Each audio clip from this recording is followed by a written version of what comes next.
할렐루야, 반갑습니다. 벌써 11월의 둘째 주일입니다. 어제는 비도 조금 내리고 기온이 많이 낮아져서 이제 진짜 겨울이 올 것 같다라는 생각이 들더라고요. 우리 용사들 모두 잘 지내고 계시죠? 이제 위드 코로나가 실행되면서 대면 예배가 가능해졌는데 겨울이 오기 전에 우리 용사들 얼굴 교회에서 꼭 볼 수 있기를 좀 소망합니다. 빨리 보고 싶습니다. 오늘 이제 시편 2편, 2편의 두 번째 시간으로 시편 2편 7절부터 12절까지 말씀을 함께 살펴볼 텐데, 오늘 이 시간을 통해서도 우리 용사들에게 큰 은혜가 있기를 소망합니다. 우리 잠시 묵도하고 시작하도록 하겠습니다.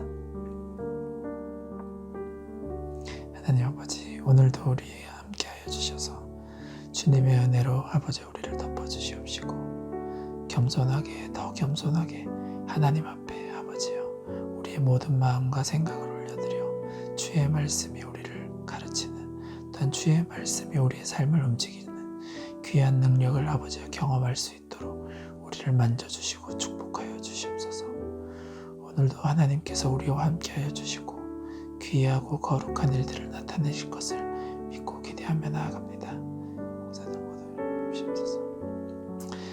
하나님, 오늘 이 시간에도 하나님께서 우리와 함께하여 주실 것을 믿고 기대하며 나아갑니다.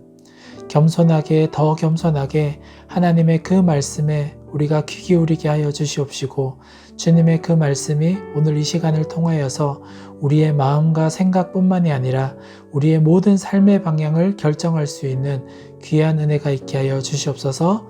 오늘 이 시간에도 함께 하실 주님을 믿고 기대하오며 모든 말씀 예수님의 이름으로 기도드렸습니다. 아멘. 오늘 시편 2편 7절로부터 12절까지 말씀 같이 한 목소리로 봉독하겠습니다. 시편 2편 7절로부터 12절까지 말씀입니다. 같이 읽겠습니다. 시작. 내가 여호와의 명령을 전하노라. 여호와께서 내게 이르시되 너는 내 아들이라.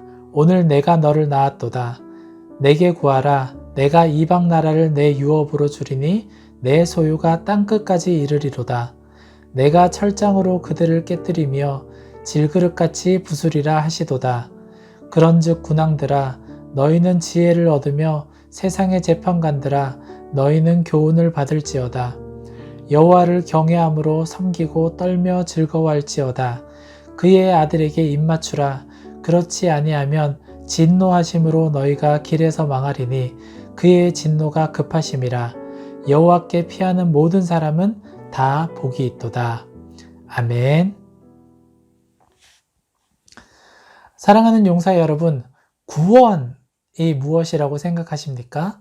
아마도 구원은 기독교의 핵심이기 때문에 우리 용사들이 교회를 한두 번만 간다 하더라도 이 구원이라는 단어에 대해서는 한번 들어보지 않았을까 생각이 들고, 그리고 아마 조금 오랜 기간 신앙생활을 했던 용사들에게는 구원만큼 많이 들었던 단어가 없다라고 할 정도로 아마 많이 들었을 것입니다.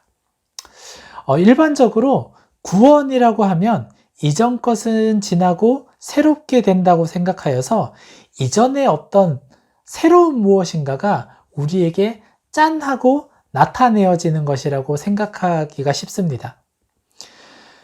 하지만 구원은 정확하게 새로운 무엇인가로 변화되는 것이 아니라 하나님께서 그리스도 안에서 예정하사 하나님의 형상대로 지으신 창세전의 그 모습대로, 창세전에 하나님께서 꿈꾸시고 디자인하셨던 그 모습대로 회복하는 것이라 할 수 있습니다. 이단 중에 구원파라고 있습니다. 이 구원파라는 곳에서는 자신이 구원받은 날이 언제인지를 기억하게 하면서 이 그날을 확실하게 기억하고 있으면 구원을 잃어버리지 않는다고 이렇게 이야기를 합니다. 그런데 여러분, 우리가 구원받았다는 것은 어떻게 증명할 수 있을까요? 아니, 구원받았다는 것은 어떻게 증명될 수 있을까요? 이 구원파처럼 내가 구원받은 날이 언제인지 그 날짜를 정확하게 기억하고 있으면 우리가 구원받은 것이 될까요? 단순히 과거나 현재의 어떤 시간에 변화를 입었다고 하는 고백만으로 진짜 우리는 구원받은 것이 될까요? 그렇지는 않겠죠. 우리의 믿음은 삶으로 증명이 되어집니다. 내가 믿는다, 내가 믿고 있다 라고 이야기를 하는 것이 아니라 믿는 대로 살아가는 것이 우리의 믿음을 증명하는 것이죠. 구원도 마찬가지입니다. 구원은 믿음의 일입니다. 그렇기 때문에 구원 역시 삶으로 증명되어야 하는 것입니다. 그래서 구원은 받았느냐 안 받았느냐보다 구원을 받은 자의 모습으로 삶을 살아가고 있는지 그렇지 않은지가 더 중요하다는 것입니다. 오늘 본문을 한번 살펴보겠습니다. 우리 7절 말씀 같이 한번 읽어볼까요? 7절 말씀입니다. 시작. 내가 여호와의 명령을 전하노라. 여호와께서 내게 이르시되 너는 내 아들이라. 오늘 내가 너를 낳았도다. 아멘. 하나님께서는 이 시편의 기자에게 너는 내 아들이라. 오늘 내가 너를 낳았도다. 라고 말씀하셨다고 합니다. 이따가 다시 살펴보겠지만 이 내 아들이라는 말은 그리스도라는 이 함축적인 의미를 표현하고 있는 것입니다. 담고 있는 것입니다. 그런데 이 고백이야말로 구원을 받은 자의 참된 고백입니다. 창세전 그리스도 안에서 예정하시고 우리를 지으신 하나님의 섭리를 깨닫고 자신이 하나님으로부터 난 자임을 인정하는 모습, 이것이야말로 구원받은 자에게 볼 수 있는 가장 확실한 모습이 아닐까요? 그리고 이어지는 8절에서 9절까지의 말씀에는 하나님의 자녀가 행할 수 있는 일, 그리고 누릴 수 있는 축복에 대해서 이야기하며 이어갑니다. 하나님 자녀가 누리게 되는 최고의 축복은 진리를 품게 되는 것입니다. 세상을 살아가는 사람들이 정말로 힘들게 살아가는 이유는 답이 없기 때문이죠. 그리고 답을 모르기 때문에 헤매는 것입니다. 하지만 하나님을 제대로 아는 자는 진리를 깨닫게 되기 때문에 정답을 아는 삶으로서 살아갈 수 있습니다. 사랑하는 용사의 여러분, 세상의 지혜는 어떻습니까? 우리가 요즘 배우게 되는 학문 등 세상에서 흘러가는 대부분의 이야기는 그 끝을 생각해 보면 파멸입니다. 뭔가가 무너지는 방향으로 그 가르침이 이어지고 있습니다. 하나가 살아난다 하더라도 반대쪽에 어느 무엇인가는 죽고 파멸되는 것으로 끝나는 것이 세상의 가르침입니다. 환경을 오염시키고 인간을 게으르게 하거나 관계를 깨뜨리는 일들이 너무나도 많이 있습니다. 하지만 하나님의 진리는 오히려 그 반대입니다. 낮아지게 하며 섬기게 하여 함께하는 사람들을 살리는 일로 이어지는 것이 바로 하나님의 진리입니다. 그리고 그 일로 내가 살아날 수 있게 만듭니다. 나로 인하여서 누군가가 살아나는 것뿐만이 아니라 나도 그 일로 인하여서 살아나게 되는 것입니다. 참된 지혜가 무엇입니까? 바로 이와 같이 살리는 일입니다. 그렇기에 하나님의 진리는 그저 높아지게 만드는 세상의 일을 어리석게 만들고 진짜 높아지는 일이 무엇인지, 진짜 참된 가치가 무엇인지를 나타나게 하는 것이 바로 하나님의 지혜이자 진리인 것입니다. 사랑하는 용사 여러분, 우리는 어떤 일이든지 그 일의 끝을 볼 수 있어야 합니다. 우리가 걸어가는 그 걸음의 끝을 믿음의 눈들어 볼 수 있어야 합니다. 우리의 구원은 단순히 오늘날 주어지는 잠깐의 평안함이나 감동 같은 것이 아니라 우리가 걸어가는 그 걸음의 끝에서 주님을 다시 볼 수 있도록 우리의 믿음의 눈을 열어주는 거룩한 일이기 때문입니다. 사랑하는 용사 여러분, 뒤에 이어서 11절, 12절 말씀을 한번 보십시오. 11절에는 여호와를 경외함으로 섬기고 떨며 즐거워할지어다 라고 하면서 12절에는 그의 아들에게 입맞추라 라고 합니다. 그리스도와 연합하는 자의 축복이 바로 이와 같은 모습으로, 이와 같은 축복으로 이어진다는 것입니다. 그리고 그리스도와 연합하지 않으면, 그렇지 아니하면 진노하심으로 너희가 길에서 망하리니 그의 진노가 급하심이라. 여호와께 피하는 모든 사람은 다 복이 있도다 라고 하며 시편 2편을 마무리합니다. 사랑하는 용사 여러분, 우리 용사 여러분은 어느 편에 서겠습니까? 망하게 하는 세상의 편에 서겠습니까? 아니면 살리는 하나님의 편에 서겠습니까? 하나님께서 진노하시는 방향, 그쪽에 서 계시겠습니까? 아니면 우리를 피하게 하시고 구원해 주시고 건져 주시는 하나님의 그늘 아래 서겠습니까? 간절히 바라옵기는 오늘도 함께하는 우리 용사 여러분들 모두가 예수 그리스도로 말미암아 하나님의 자녀 될 수 있기를 소망합니다. 그리하여서 거룩한 구원의 걸음으로 나아갈 수 있는 믿음의 용사들 될 수 있기를 소망합니다. 사랑하는 용사 여러분, 하나님께서 우리를 예수 그리스도로 말미암아 하나님의 자녀가 되게 해주셨습니다.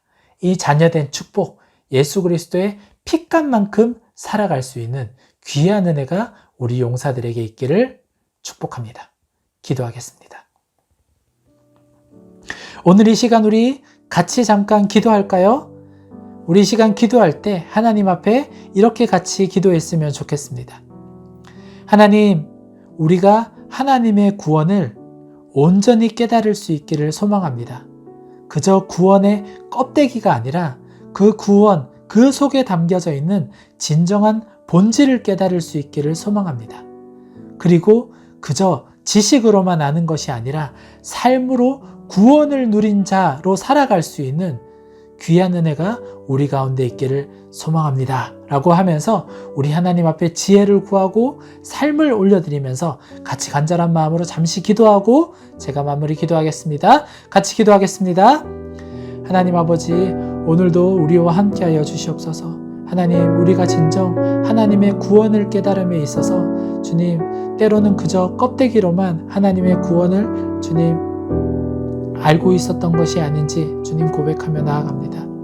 하나님 아버지, 이제는 아버지여, 이 그리스도 안에 진정으로 담아 놓으신 하나님의 참된 뜻이 무엇인지 더 온전히 발견하게 하여 주시옵소서. 하나님, 세상의 이 주님 지식에 갇혀서 하나님의 지혜를 깨닫지 못하였던 이 어리석음을 온전히 내려놓게 하여 주시옵시고, 참되고 거룩하고 완전한 하나님 구원의 이 은혜를 다시금 온전히 깨달을 수 있도록 주여 우리를 붙들어 주시옵시고 거룩한 지혜를 허락하여 주시옵소서. 세상에서 그냥 세상의 것들만 바라보는 이 육신의 눈만이 아니라 믿음의 눈을 열어주셔서 하나님의 행하심이 무엇인지, 하나님께서 우리 안에 이루어 가시는 일이 무엇인지 바라보게 하여 주시옵시고, 그 일로 말미암아 주님, 우리가 함께 하나님 나라를 살아갈 수 있는 귀한 은혜가 이어지게 하여 주시옵소서. 오늘도 시편 2편의 이 말씀을 통하여서 우리에게 하나님께서 귀한 은혜를 허락하여 주신 줄로 믿습니다. 그저 듣고 지나가는 한 번의 말씀이 되지 않게 하여 주시옵시고, 하나님, 이 말씀을 마음 가운데 새겨서 하나님 참되고 거룩한 모습으로 겸손하고 낮아진 삶으로서 살아갈 수 있는 우리들 될 수 있도록 은혜 내려 주시옵소서. 하나님, 오늘도 우리와 함께하여 주셔서 감사합니다. 하나님, 우리에게 허락하여 주신 이 말씀, 우리의 마음과 또한 우리의 믿음과 우리의 생각 가운데 온전히 심어질 수 있기를 소망합니다. 그저 머릿속에만, 마음속에만 심겨져 있는 것이 아니라 삶으로 온전히 나타내어질 수 있는 살아있는 믿음으로서 적용될 수 있기를 간절히 소망합니다. 하나님, 이 말씀으로 말미암아 우리의 발걸음이 움직이게 하여 주시옵소서. 이 말씀으로 말미암아 우리의 손이 움직이게 하여 주시옵소서. 이 말씀으로 말미암아 주님, 우리가 믿음의 눈을 들어 주님 보게 하여 주시옵소서. 하나님, 오늘도 이 시간 짧은 시간이었지만 주님 앞에 우리가 겸손하게 우리의 마음과 생각을 올려드렸습니다. 앞으로 이어지는 모든 삶의 자리에서도 하나님께서 끊임없이 우리에게 말씀하여 주시옵시고, 그 말씀을 겸손하게 듣고 삶으로서 취할 수 있는 귀한 발걸음들이 우리 사랑하는 용사들의 모든 삶 가운데 계속해서 이어지게 하여 주시옵소서. 함께 하실 주님께 감사와 찬양을 드리며 모든 말씀 예수님의 이름으로 기도드렸습니다. 아멘. 하늘에 계신 우리 아버지여, 이름이 거룩히 여김을 받으시오며 나라 임하옵시오며 뜻이 하늘에서 이룬 것 같이 땅에서도 이루어지이다. 오늘날 우리에게 일용할 양식을 주옵시고 우리가 우리에게 죄 지은 자를 사하여 준 것 같이 우리의 죄를 사하여 주옵시고 우리를 시험에 들게 하지 마옵시고 다만 악에서 구하옵소서. 나라와 권세와 영광이 아버지께 영원히 있사옵나이다. 아멘.